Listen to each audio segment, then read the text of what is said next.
Hello friends, नमस्कार and welcome to my channel.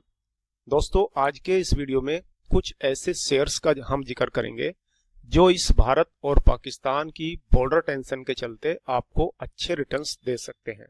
दोस्तों, हर situation अगर अच्छे नज़रिए से देखी जाए तो एक मौका भी हो सकती है।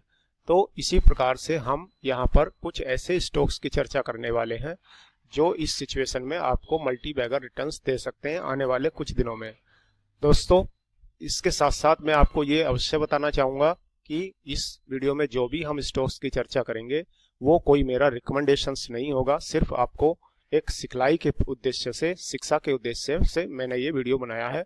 क्योंकि मैंने देखा है कि ऐसी सिचुएशन में रिटेल निवेशक अपना पोर्टफोलियो लॉस में एग्जिट कर देते हैं और नुकसान उठाकर बैठ जाते हैं।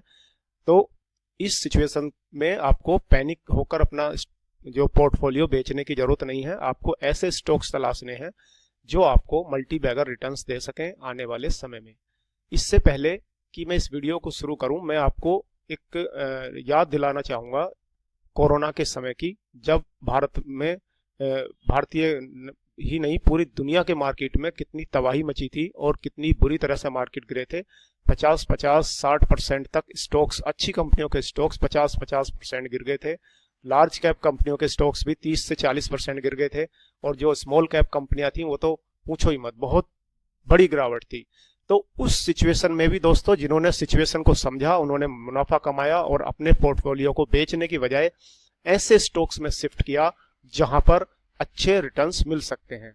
तो दोस्तों, शेयर मार्केट में बहुत अधिक रॉकेट साइंस की जरूरत नहीं होती है। सिंपली एक कॉमन मैन का जो माइंड होता है उससे आप सोचो तो आपको वो अपॉर्चुनिटी ऑटोमेटिक दिख जाएगी। तो जैसा कि कोरोना के समय में आपने देखा था, उस समय एक बीमारी थी। कोरोना क्या था? एक महामारी थी, और महामारी में जरूरत पड़ती है हॉस्पिटल्स की, मेडिसिन्स की और ऐसी कंपनियों की जो इक्विपमेंट्स बना सके मेडिकल से रिलेटेड, और ऐसी कंपनियां जो ऑक्सीजन बनाती हैं। तो जिन लोगों की नज़र, स्मार्ट निवेशकों की नज़र उस चीज में थी, जो स्मार्ट निवेशक थे, अपना पोर्टफोलियो उन्होंने ऐसी कंपनियों में शिफ्ट किया और एक साल के अंदर ही उन्होंने बहुत अच्छे रिटर्न्स अपने पोर्टफोलियो में कमाए। उसके साथ साथ कुछ जो हमारे जैसे नए निवेशक थे, रिटेल निवेशक थे, उन्होंने अपना लॉस करके बैठ गए और एक साल बाद जब उन्होंने देखा कि मार्केट फिर से हाई लेवल पर चला गया है तो उन्हें बहुत पछतावा हुआ और इस तरह की सिचुएशन में उनको डील करने का नहीं आता था। क्योंकि तो दोस्तों, आइए फिलहाल आज की जो सिचुएशन हमारे सामने है उसमें हम कुछ ऐसे स्टॉक्स की चर्चा करते हैं। तो यहाँ पर डिफेंस सेक्टर स्टॉक्स मैंने गूगल में सर्च किया है। गूगल में सर्च करने के बाद आपके सामने ये कुछ वेबसाइट्स आ जाएंगी जिसमें किसी को भी आप खोलेंगे तो आपको अच्छा नॉलेज मिल जाएगा। मैं फिलहाल ओपन कर रहा हूँ मनी कंट्रोल की। तो ये मेरा कोई रिकमेंडेशन नहीं है मनी कंट्रोल के लिए, आप कोई भी वेबसाइट खोल लीजिए। यहाँ पर दोस्तों आपके सामने लगभग 18 स्टॉक्स, 18 स्टॉक्स आपके सामने हैं, 1 2 3 और इधर है 1 2 6 तक। पहले मैं आपको बता देता हूं दोस्तों। सबसे पहले हिंदुस्तान एरोनॉटिक्स कितना है? 2.1%। और ये जैन टेक्नोलॉजी 5% की बढ़त है, इसमें 4.5% की बढ़त है, 2% लगभग बढ़त है, 5% लगभग बढ़त है, 3.25% बढ़त है। दोस्तों, बहुत अच्छी तेजी सभी कंपनियों में आई है।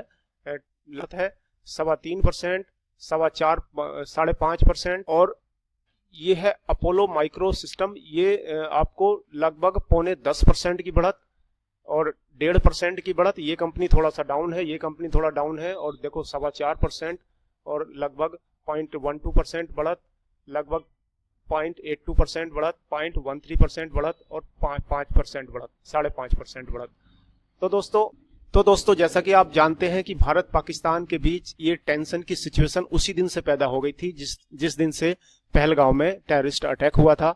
तो जो स्मार्ट निवेशक हैं, दूरदर्शी हैं, जिनकी दिमाग दूर तक चलता है, उन्होंने धीरे धीरे अपना पोर्टफोलियो कुछ ऐसे स्टॉक्स में शिफ्ट करना शुरू कर दिया था जो आगे आने वाले समय में और इस मौके पर अच्छा रिटर्न्स दे सकते। तो दोस्तों, यहाँ पर आप देख सकते हैं 18 में से मात्र 2 कंपनियां लाल निशान में दिख रही हैं, बाकी सभी कंपनियों में मल्टी बैगर रिटर्न्स मिले हैं। तो जिन लोगों ने इस सिचुएशन को भांप लिया था दोस्तों, उन्होंने बहुत ही अच्छे रिटर्न्स आज के दिन ही प्राप्त हो गए हैं। तो इसमें क्या है, जो कंपनी डाउन में है उनकी कुछ ना कुछ बैलेंस शीट में प्रॉब्लम रही होगी।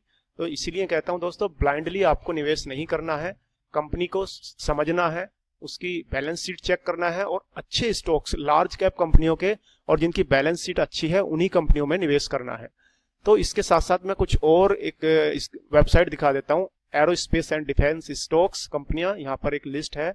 तो यहाँ पर दोस्तों इसको लिस्ट करने के लिए हमें लार्ज कैप कंपनियां चुननी है ऐसी सिचुएशन में, क्योंकि जो छोटी कंपनियां होती हैं उसमें कुछ दिक्कत हो भी सकती है और उनकी बैलेंस शीट जरूर देख लेना है।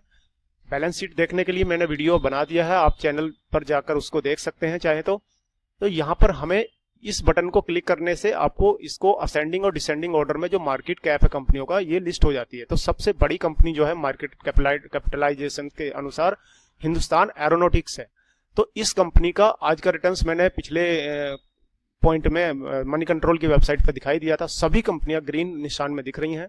तो इसमें जैसे हम कौन सी कंपनी क्या काम करती है उस पर हम क्लिक करके यहाँ पर पढ़ सकते हैं कि about Hindustan aeronautics is engaged in business of manufacturing of aircraft, helicopter, repair and maintenance aircraft, helicopters.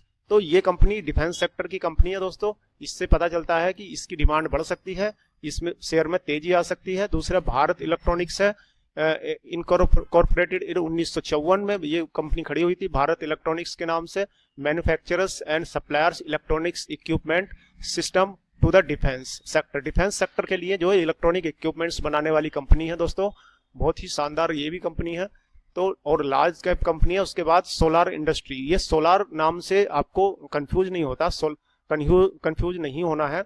Solar का मतलब सोलर इंडस्ट्री नहीं है, ये डिफेंस सेक्टर की इंडस्ट्री है और इसके बारे में यहाँ पर हम पढ़ सकते हैं। Solar industry is one of the largest dynamic manufacturer of bulk and cartridge explosive detonators cord companies which finds application in the mining infrastructures constructions industries.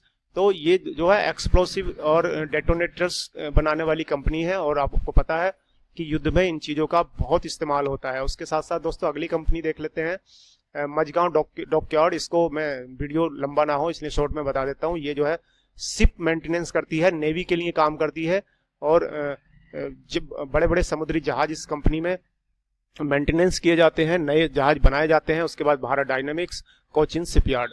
तो दोस्तों ये था तरीका कुछ ऐसी कंपनियां चुनने का जो आपको आने वाले समय में बहुत अच्छे रिटर्न्स दे सकें। तो जो स्मार्ट निवेशक थे दोस्तों, जिस दिन से भारत पाकिस्तान में टेंशन शुरू हुई थी उसी समय अपना जो पोर्टफोलियो को शिफ्ट कर दिया था, जबकि रिटेल निवेशक अपना जो है पैनिक में सेल कर रहे हैं, जो कि गलत बात है दोस्तों।